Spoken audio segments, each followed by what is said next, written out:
Ya, ketika Kaisang resmi mendeklarasikan dirinya pindah atau masuk ke partai PSI, pemirsa, bukan pindah karena memang Kaisang belum pernah memegang kartu tanda anggota PDIP, pemirsa.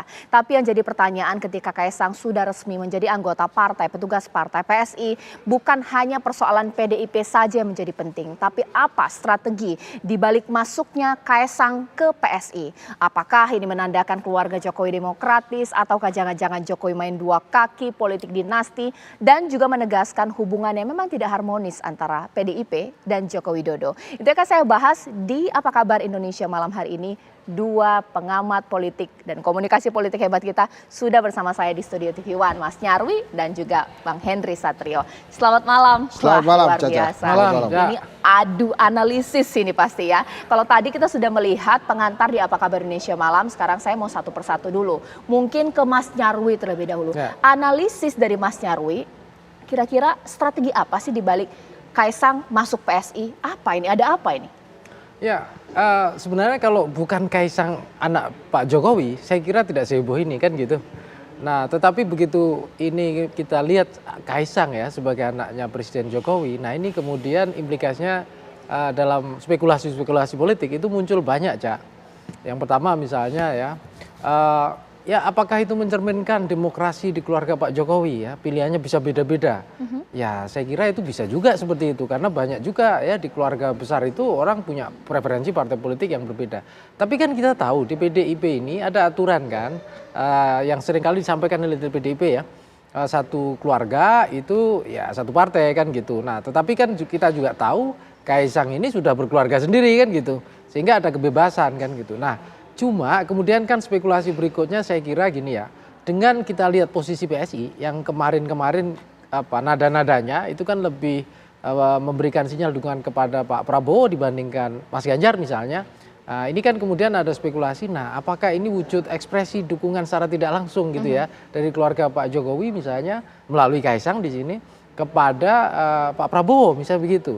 Nah, bahkan mungkin bisa juga ada tafsir yang mungkin bisa meluas lagi gitu ya. Nah, ini bagaimana dengan PDIP kan gitu. Padahal di keluarga Pak Jokowi kan kita tahu banyak yang dibesarkan dengan PDIP kan gitu dalam proses pemilu, pilkada seperti itu. Nah, tadi misalnya di pengantar tadi, jangan-jangan ini ada peluang nih bahwa PSI dengan masuknya Kaisang gitu itu justru bisa kemudian ini sebagai partai non parlemen walaupun tidak signifikan sampai hari ini di parlemen, tetapi di mata anak-anak muda ini penting kan gitu. Nah dari situ kemudian siapa tahu ada peluang misalnya PSI ini juga ada kemungkinan bisa beloknya mendukung Mas Ganjar kan gitu. Caca, kita kan tahu ya tidak hanya koalisi, tidak hanya pasangan ketua umum partai dan koalisinya yang terakhir-terakhir itu beloknya cepet gitu ya. Jangan-jangan juga saya kira dukungan partai juga mungkin juga itu berbelok-belok gitu loh. Artinya berubah ini termasuk misalnya termasuk di sini PSI. Tetapi juga begini Cak, berbagai spekulasi itu saya kira wajar ya karena publik kan juga pasti akan membaca karena yang kita tahu ya politik hari ini itu kan politik yang ekspresif, yang simbolik-simbolik gitu ya, statement-statement yang bahkan termasuk misalnya tadi ya ketika terima KTA gitu. Saya kira kan juga tidak secara spesifik tentang bagaimana posisi Kaisang di PSI nanti perannya kayak apa gitu ya, mewarnai kayak apa di PSI gitu misalnya, belum ada juga yang ke arah sana statement-statement itu gitu.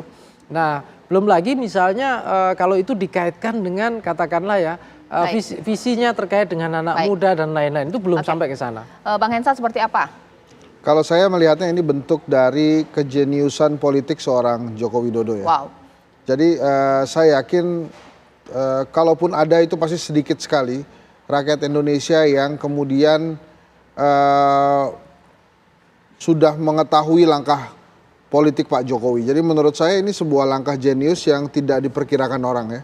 Sebagai sosok sederhana datang dari Solo, 2 kali diberikan dukungan oleh PDI Perjuangan sebagai wali kota, sebagai gubernur Jakarta, kemudian presiden 2 kali, yang mungkin sosoknya tidak diperhitungkan oleh PDI Perjuangan, bukan tidak diperhitungkan tapi tidak optimal ya. Di PDI Perjuangan sering disebut sebagai petugas partai, ternyata memiliki daya kejeniusan politik yang luar biasa.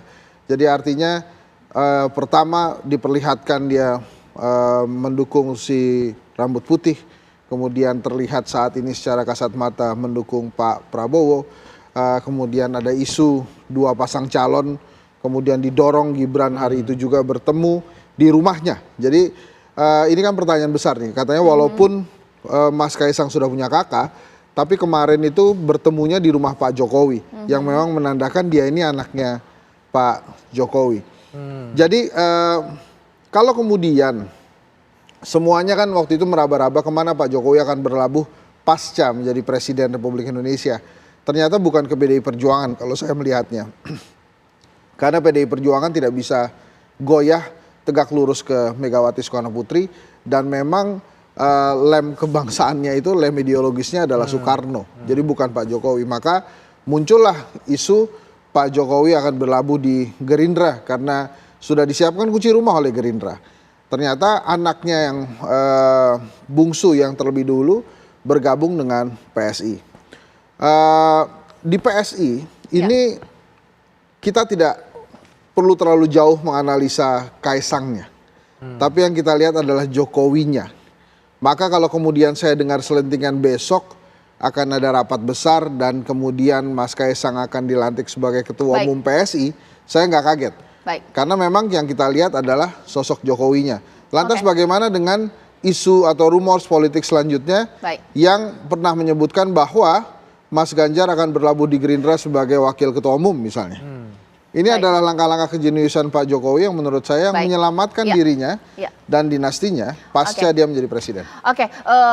Pemirsa, malam hari ini saya memang tidak berhasil menghubungi perwakilan atau elit dari PDIP karena mereka memang masih rapat memikirkan hal ini, mungkin saja bahkan juga PSI juga belum bisa hadir di Apa Kabar Indonesia Malam. Tapi saya agak bingung ketika pertanyaan pertama kepada narasumber yang dibahas oleh narasumber saya dengan analisis yang tajam adalah Jokowi.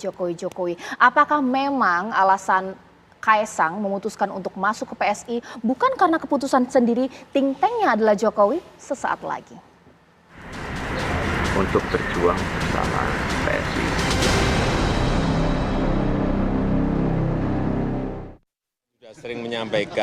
Saya sudah sering menyampaikan ya. Anak-anak itu kalau sudah berkeluarga, itu sudah punya rumah sendiri, sudah punya istri, ya sudah harus mandiri dan harus tanggung jawab.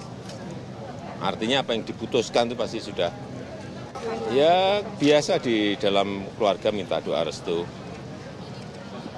Karena saya bilang tidak pun juga tetap akan jalan. Itu anak-anak saya seperti itu kalau mau tahu. Ya, kasih. Nah sebenarnya kalau Mas Nyarwi sendiri sebenarnya Kaisang ini pindah karena ya sosok Kaisang anak muda, followernya banyak, PSI tertarik, ataukah jangan-jangan memang strategi ke depan nih seperti apa yang dikatakan oleh Bang Hensat di sini? Bagaimana Mas Nyarwi? Ya saya kira gini, ini kan kalau di dalam marketing politik ada hukum supply and demand ya. Pertama jelas sosok Kaisang ini gitu, itu bukan hanya kalau dia bukan anak Presiden Jokowi, saya kira value-nya lain kan gitu. Dia mungkin dikenal pengusaha, pendiri startup, punya follower dan influencer juga di sana. Tapi begitu menjadi dikenal sebagai anak Presiden Jokowi, saya kira dia menjadi selebriti politik gitu ya, daya magnetik elektoral.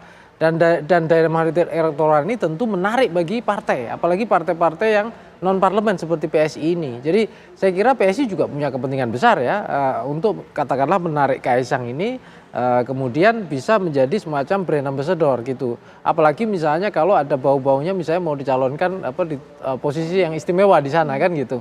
Nah itu saya kira itu ya. Tapi pertanyaannya juga nggak bisa dielakkan juga Cak misalnya karena Kaisang juga putra presiden gitu. Apa hanya sekedar misalnya tadi Pak Jokowi udah menegaskan putranya itu punya rumah sendiri berbeda posisinya dengan dia. Artinya tidak lagi ikut dalam kakaknya Pak Jokowi kan gitu. Tetapi juga minta restu. Nah, tentu saja walaupun tadi katanya dilarang pun tetap punya prinsip. Nah, di sini saya kira juga demokrasi dalam keluarga Pak Jokowi itu saya kira juga berjalan di sana dan tidak sepenuhnya orang tua mengontrol. Hanya saja kan pasti akan muncul spekulasi tafsir negatif, Cak ya. Tadi misalnya apakah ini bagian kemungkinan skenario gitu ya pengembangan dinasti politik contohnya itu ya. Termasuk juga jangan-jangan juga memanfaatkan momentum misalnya kayak gitu ya, mumpung PSI juga sedang membutuhkan kan gitu. Tadi kan supply demand saling butuh lah satu sama lain gitu. Kalau Bang Hensa tadi sempat mengatakan bahwa agak tajam juga ya, bahwa bisa jadi ini strategi karena Jokowi nanti akan pindah partai setelah purna tugas. Nggak bahaya tuh, dan mungkin ini kan juga sudah tercium oleh PDIP sendiri, nggak bisa kena teguran nanti PDIP. Ya, Jokowi maksudnya dari PDIP. Ya itu saya rasa Pak Jokowi sudah berhitung ya, karena hadirnya Mas Kaisang di PSI ini, apalagi kemarin serah terima KTA-nya itu kan di rumah Pak Jokowi. Itu minimal menjelaskan 3 hal, Caca, dalam politik. Yang pertama adalah menegaskan bahwa memang Pak Jokowi ada di kubu Pak Prabowo. Kemudian yang kedua, mungkin juga ini adalah bentuk keputusan Pak Jokowi terhadap PDI Perjuangan, sehingga membuat anaknya yang bungsu Kaisang masuk ke PSI. Kemudian yang ketiga ini perhitungan yang tajam. Jadi orang-orang banyak menyangka bahwa PSI ini partai gurem, partai kecil. Ini tidak. Jadi menurut saya ini adalah partai yang jenis pengelolaannya seperti perusahaan. Karena pemilihan ketua umumnya kalau berdasarkan ADART-nya PSI itu ditentukan oleh ketua Dewan Pembina, Jeffrey Giovanni. Jadi kalau ketua Dewan Pembinanya ini oke, maka nggak perlu ada kongres-kongresan, nggak perlu ada raker-rakeran, itu bisa langsung diputuskan, Caca. Nah, penting bagi Pak Jokowi atau Kaisang berada di sana, karena dengan demikian artinya kendali full ada di Kaisang nantinya.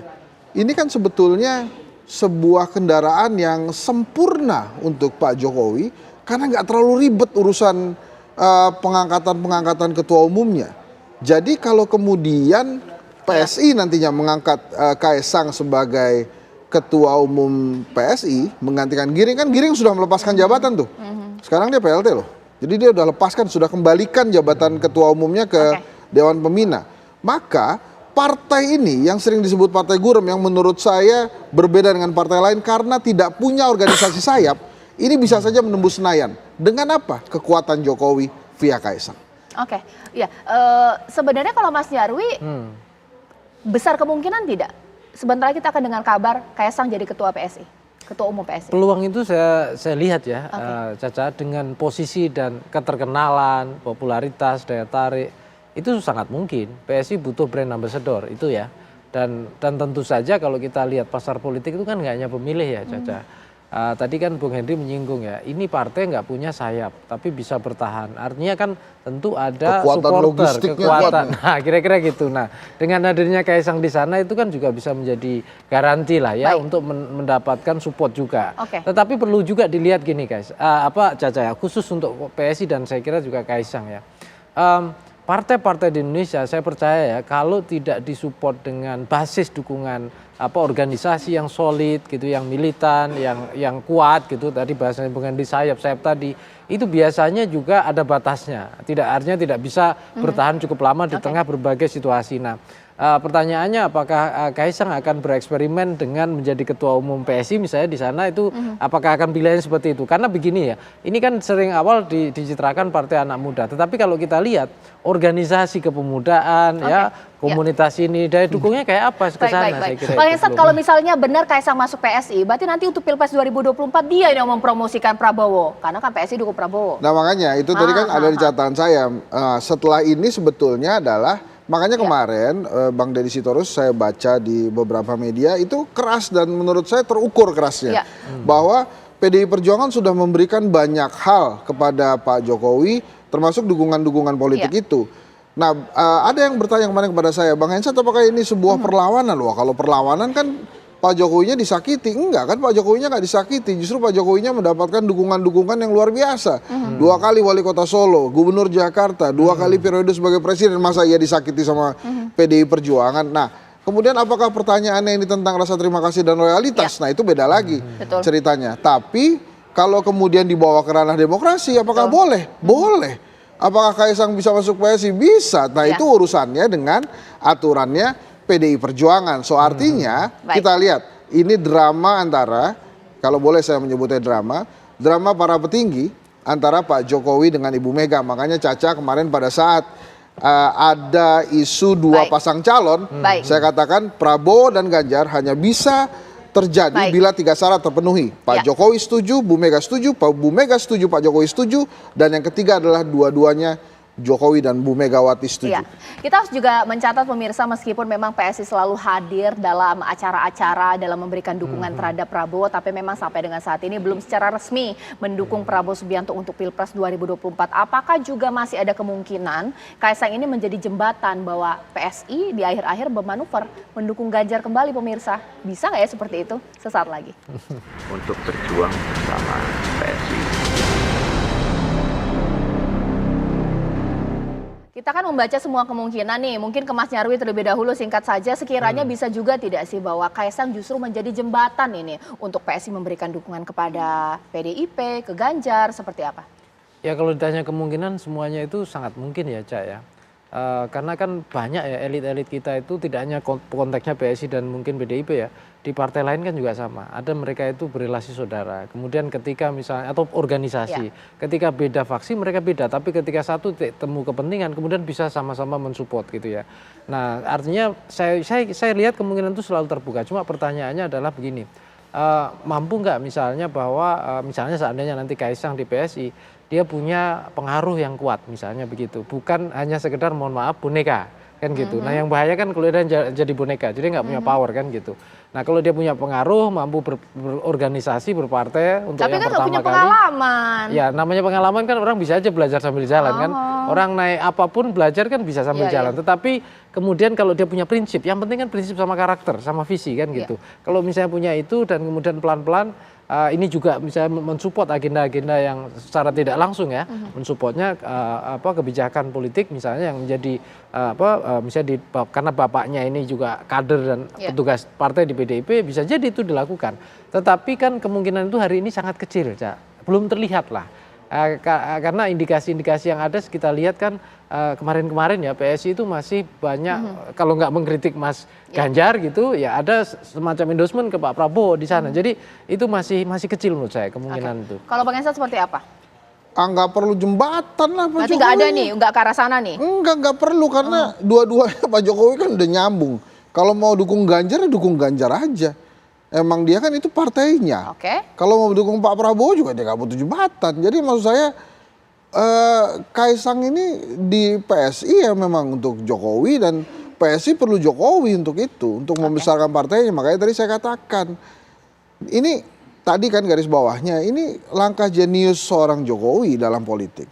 Maka pada saat Kaisang saat ini masuk sebagai PSI di PSI sebagai ketua umum misalnya besok jadi dilantik, maka yang dilihat jangan hanya Kaisang Anse, tapi yang dilihat adalah Jokowi sebagai presiden. Makanya saya katakan hati-hati partai-partai yang kemarin nyaris nggak nembus Senayan tapi nembus itu yang cuma 4, sekian persen. Ini PSI Ada pendatang baru. pendatang baru dengan Kaisang dan Jokowi bisa menembus pileg loh. Oke. Nah artinya saya setuju tadi apa yang dikatakan Bang Nyarwi. Ini jangan melulu kita sebut partai anak muda. Ini partai memang yang dikelola dengan tujuan tertentu dengan cara-cara perusahaan. Ini mohon maaf juga. Cara-cara perusahaan maksudnya nggak ngerti. Cara-cara perusahaan itu kan pragmatis, yang penting kemudian mencapai profit yang diinginkan. Tujuannya apa? Karena kira-kira saya ada partai funding nggak ya ada, perusahaan. Oh, ya oke. saya partai nggak ada. Tapi partai ini tidak kehabisan logistik kalau kata bahasa Bang Nyarwi dan terus-menerus besar dan sekarang punya move langkah kuda yang luar biasa. Jadi bukan cuma partai-partai yang nembus Senayan, partai-partai lain yang sedang berusaha menembus Senayan. Misalnya, saya sebut nih ya, yang elektoralnya mirip-mirip, Perindo misalnya. Baik. Kemudian Gelora itu hati-hati juga melihat langkah PSI ke depannya. Mungkin dalam beberapa minggu ini, mungkin terima kasih Bang Hensa, terima kasih Mas Nyarwi. Beberapa minggu ini masyarakat Indonesia kalau mikirin politik itu penuh sekali mungkin. Belum lagi ini membahas mengenai Kaisang yang kemudian tiba-tiba masuk PSI. Bahkan kemarin itu mengenai dua poros pemirsa saling menjodohkan capres dengan cawapres. Mungkin saya langsung tanya aja nih kepada teman saya, Mas Fahri. Mas ini kayak anak muda aja harus dijodoh-jodohin, kayak nggak bisa aja cari jodoh sendiri. Iya dijodoh-jodohin, udah kayak zaman dulu nih. Zaman dulu kan suka dijodoh-jodohin gitu. Iya dulu begitu Mbak, waktu SMA. Ini berarti Sama orang dong. dulu nih. Sama dong. Saya bukan doang muda Pak, tapi umur udah tua. Menurut saya sih kalau saya yang dijodoh-jodohkan begitu saya sih sedikit setuju. Oke. antara Pak Ganjar Pranowo dan juga Pak Prabowo Subianto. Kenapa? Karena ya Subianto, karena ada kata-kata wo. Cocokologinya sama. Jadi bikin musuh WO, Mbak. Kalau di bola itu menyerah di bola itu. Cuman kalau mereka berdua jadi bergabung, Mbak, yang kasihan itu Pak Anies. Pak Anies jadi pusing ya kan? Karena mereka berdua ini punya masa yang dua-duanya itu besar. Masanya Pak Prabowo dan juga Pak Ganjar. Ya kan? Nanti Pak Anies itu pusing.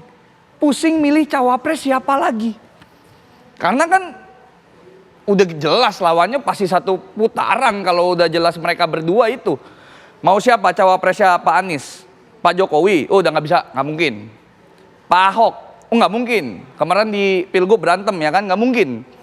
Dan satu lagi nih Mbak, menurut saya Pak Anies itu kayaknya nggak perlu takut.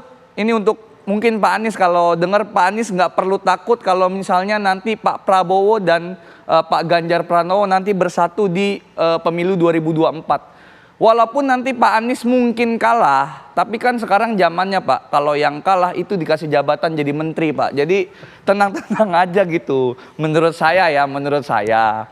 Cuman sepertinya ini sekarang ya, Pak Anies itu lagi kena karma dari Bapak AHY.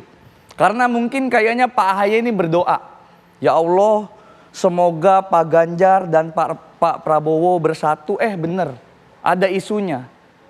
Dan karena ini Pak Anies itu diijabah doanya, Pak AHY diijabah doanya untuk Pak Anies. Makanya kalau misalnya kita lihat lagi flashback ke belakang, tadinya Pak Anies tuh udah jalan, udah dekat, udah kirim-kiriman surat. Jadiannya sama Caimin. Ini kalau misalnya di anak Jaksel tuh Mbak, namanya Pak Anies itu cowok-cowok red flag. Namanya cowok-cowok red flag, bahaya. Ini yang nggak harus deketin sama aduh aku ngomongnya nggak enak nih. Yang nggak harus dideketin sama parpol atau politisi lain gitu Mbak. Udah kayaknya saya cukup segitu aja deh Mbak. Saya takut lagi bahas. Oke. Ini menarik ya. Bagaimanapun juga ini hanya bercanda ya. Jangan dimasukin ke hati. Kita tahu bahwa situasi perpolitikan ini dinamis, bahwa jodoh menjodohkan bagian dari strategi. Kok kayak kamu yang deg-degan, Cak? Iya. Deg-degan aku.